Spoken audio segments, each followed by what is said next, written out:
तक धन रहेगा तब तक ही साथ में रहेगी, फिर छोड़ के चली जाती है।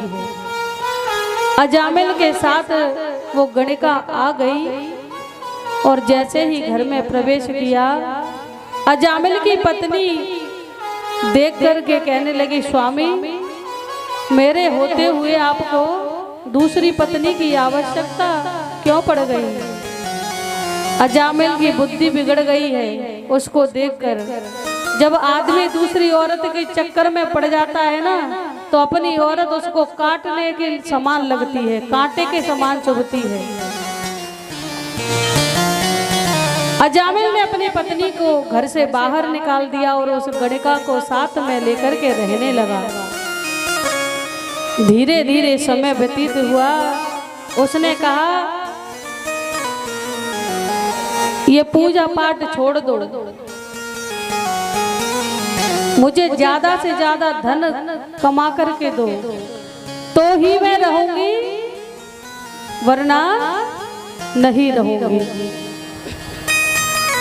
तो देखो बहुत सुंदर भाव है कि पर नारी पैनी छुरी,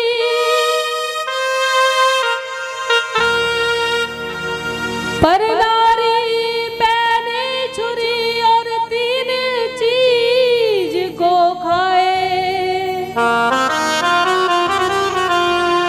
धन हरे तन हरे और मरे नरक ले जाए।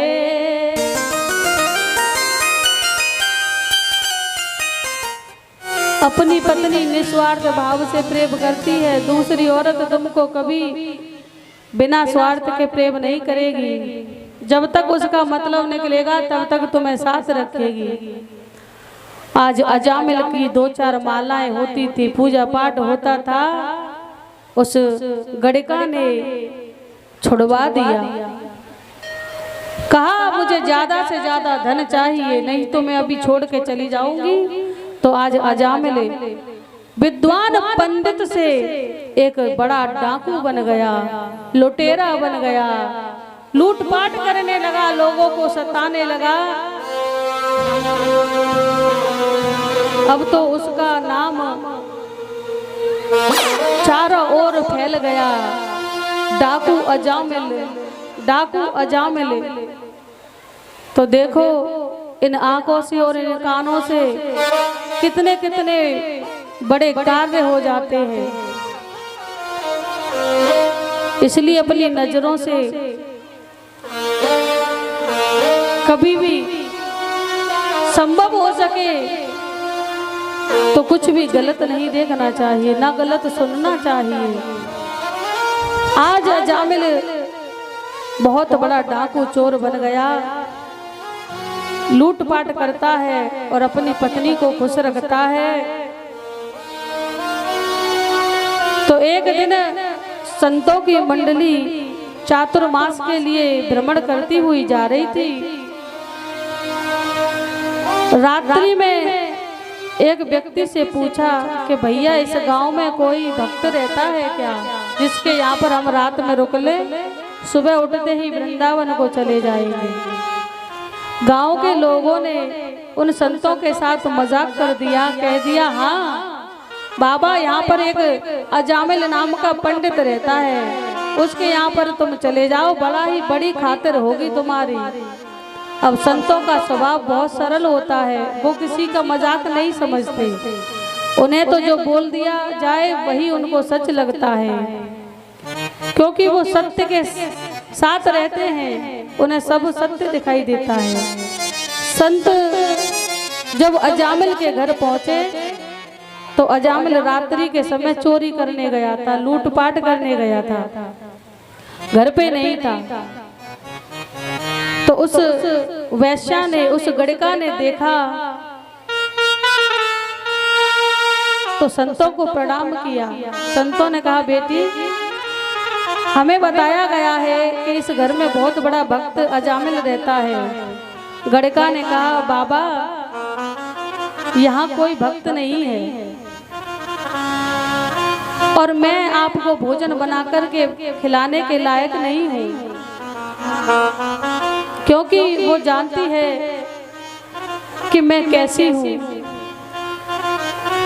बाबा ने कहा कि तुम्हारे पति कहाँ हैं? बाबा, मेरे पति लूटपाट करने गए हैं, आते ही होंगे। एक काम करो, आप ये सूखी सामग्री ले लो भोजन बनाने की, बाहर बना करके और पा लेना।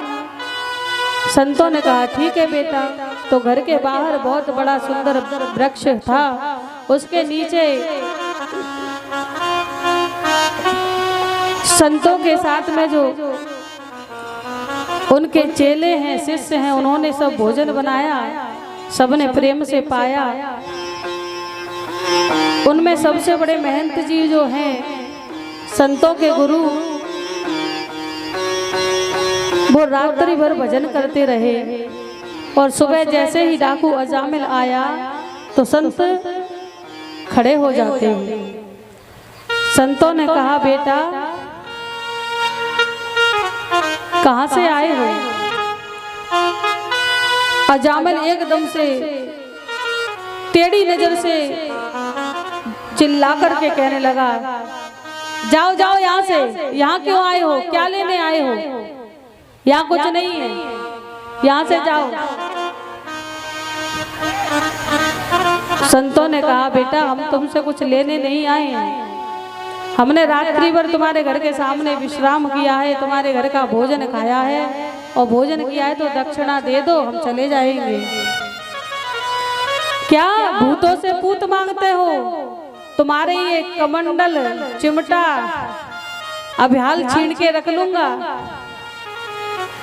अभी ये छीन के रख लूंगा। आराम से शराफत से कह रहा हूँ चले जाओ, संत हो इसलिए सम्मान कर रहा हूँ। संतों ने कहा बेटा हम तुमसे कुछ नहीं मांगेंगे। जो महंत जी हैं उन्होंने कहा कि अजामिल हमने तुम्हारे घर का भोजन खाया है तो तुम्हारे जीवन को संवारने का कार्य भी हम ही करेंगे।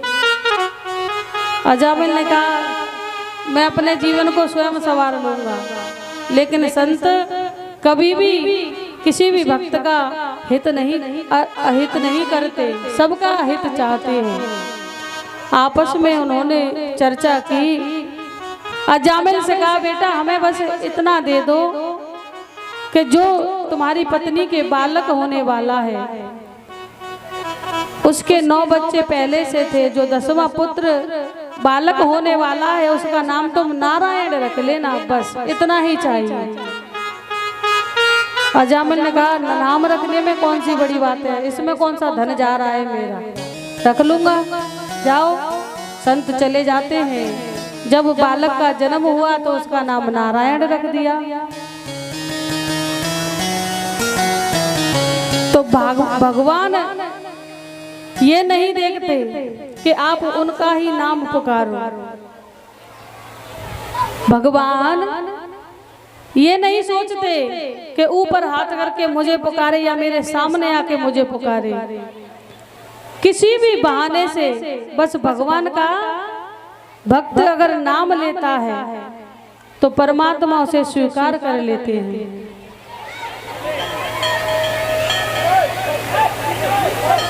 भाव को भाव अनख आलस हो, भाव को भाव अनख आलस हो, भाव को भाव अनख आलस हो, भाव को भाव अनख आलस हो। नाम जपत मंगल दिशि दश हो, नाम जपत मंगल दिस दस हो।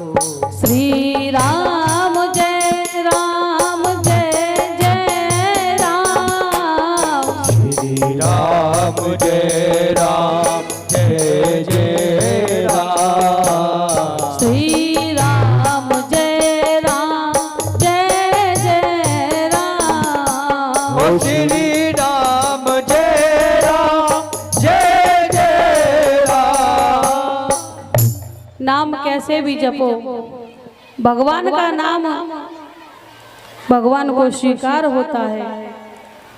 अब तो जब सबसे छोटा बालक घर में होता है ना, तो उससे ज्यादा स्नेह, ज्यादा प्रेम रहता है।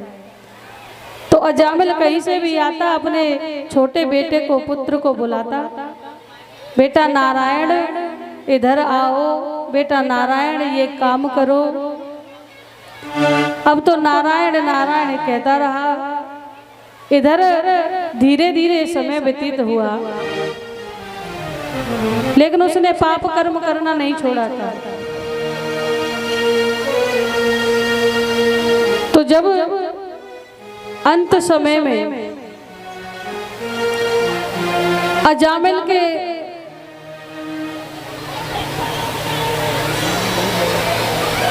पास जब समय नहीं रहा, ऊपर जाने के लिए तैयारी होने लगी,